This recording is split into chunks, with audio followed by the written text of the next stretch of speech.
everybody, Mac here, and what we have today is this, The Witcher, The Wild Hunt, Geralt of Rivia. Before we get into this, full disclaimer, while I am a fan of The Witcher, I have only played a little bit of the second game. I've played all of the third game. As a matter of fact, I've played the third game numerous times, and I have seen the Henry Cavill series on Netflix. I have never read the books, I've never played the first game. So let's just get that out of the way right now, and let me reiterate, I've never read the books, so I can't comment on the books. All I can comment on for this figure is the third game, The Wild Hunt, and the Henry Cavill series. And this figure is actually based off of The Wild Hunt, so the Netflix series isn't really going to have anything to do with it.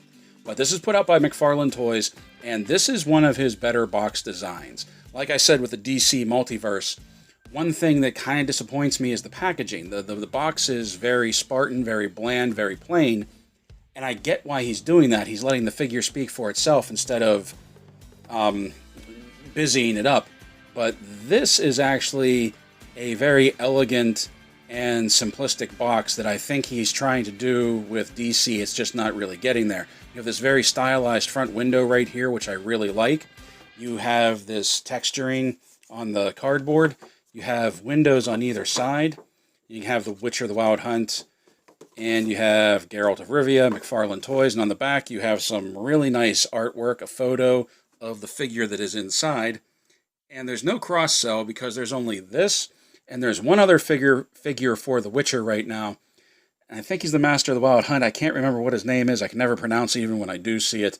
But just bear with me. We might be getting that one later. But this is one that I definitely wanted. So, not much fussing about the packaging for right now. Oh, we do have a little bit of a window up top so that light can get through, so that if you want to keep it in the box, light can come down, illuminate what's inside. So, now that we have that out of the way, let's get Geralt out of there, and we will take a look at Geralt of Rivia. Alright friends, here he is, Geralt of Rivia out of the box, and the first thing we're going to do, what we always do with the action figures, is put the tape measure to him, see how he measures up. Being this is McFarlane, he's a 7-inch figure, so he should be coming in at about 7 inches tall. McFarlane's pretty good on their scale, and yes, to the top of his head, he is almost exactly 7 inches tall. Now we go on to the articulation, and his head is a little sticky, because he does have a full 360 rotation, but his hair and his armor sometimes gets in the way of it. He can look down.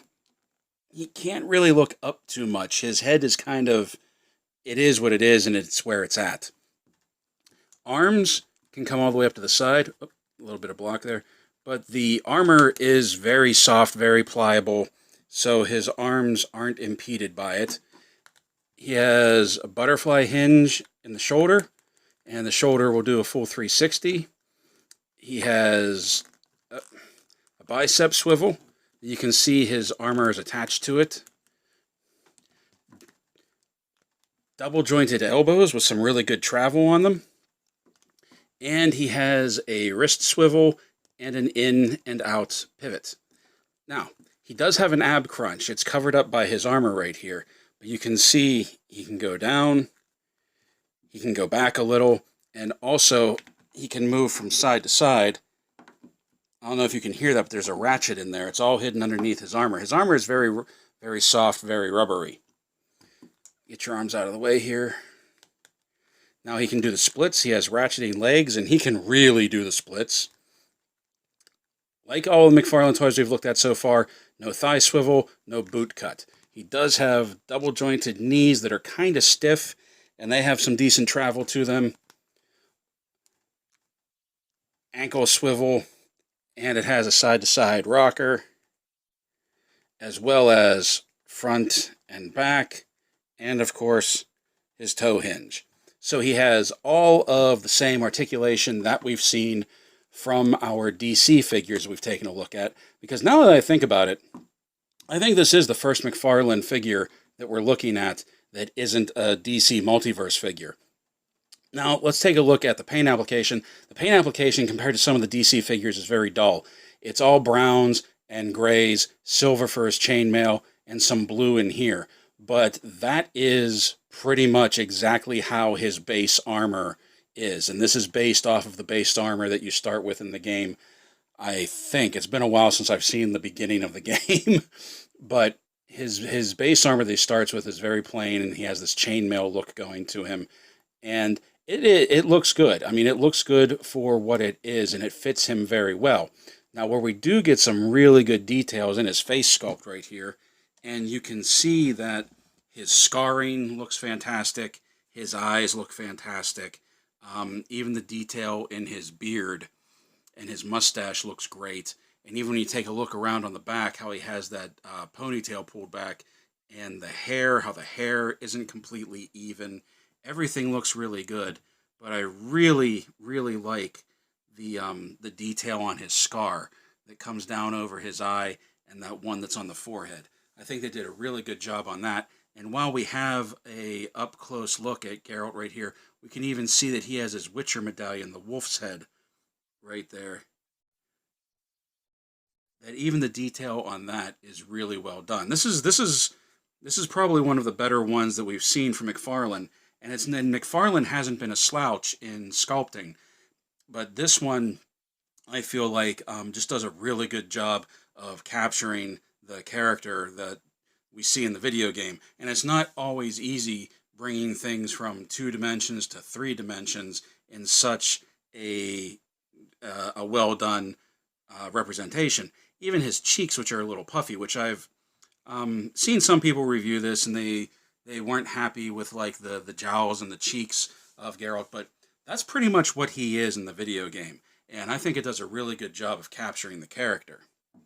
So now we set him back, and we're going to take a look at the accessories, and the first thing we're going to take a look at is this head right here, which I think this is a werewolf's head. I can't remember what this is from. I'm a bad man. But this is basically his trophy. He cut this head off, and in the game you have these trophies that you carry around, you attach to their belt. Now this, unfortunately, you can't attach to his belt. He does have this hook right here on the side. He has this hook right here, but this is a very soft rubber. You can see it bends really easily. So it's not always going to hold the head perfectly. And even if it does, you can see he carries it way too low than what it should be. Now he has this rope attached to the head, and this is basically for carrying it. He can hold it in his hand, he can present it, he can do all sorts of things just carrying it on him. But unfortunately, there's really no way to sort of lash it to him, hang it off of his belt or anything like that. Now what that brings us to next are his swords. And for the video game, these are some iconic weapons right here. He has this one that was his steel sword, and he has this one that was his silver sword. And the silver sword was used for killing monsters. The steel sword was used for killing everything else. Now, I don't know how that translates in the books. My brother has read the books, and I think he told me that these two swords really don't exist in the book. I'm not entirely sure, but it doesn't look like in the Netflix show he definitely has a lot of swords, but I don't think there is a distinction between one silver and one steel. I think he just has a big bag of swords so he can kill things.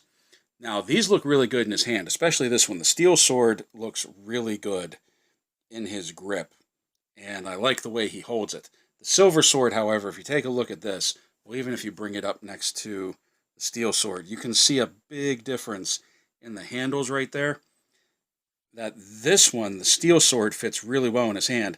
The silver sword, it's a little chunky. It's a little bit of a tight, awkward fit. It still looks good when he's holding it, but there's just, I don't know, it just, maybe from a distance it looks fine, or like if it's on a shelf it'll look fine, but for me, whenever I'm looking at it up close, it just looks like it's a little too hefty, too chunky to fit in his hand.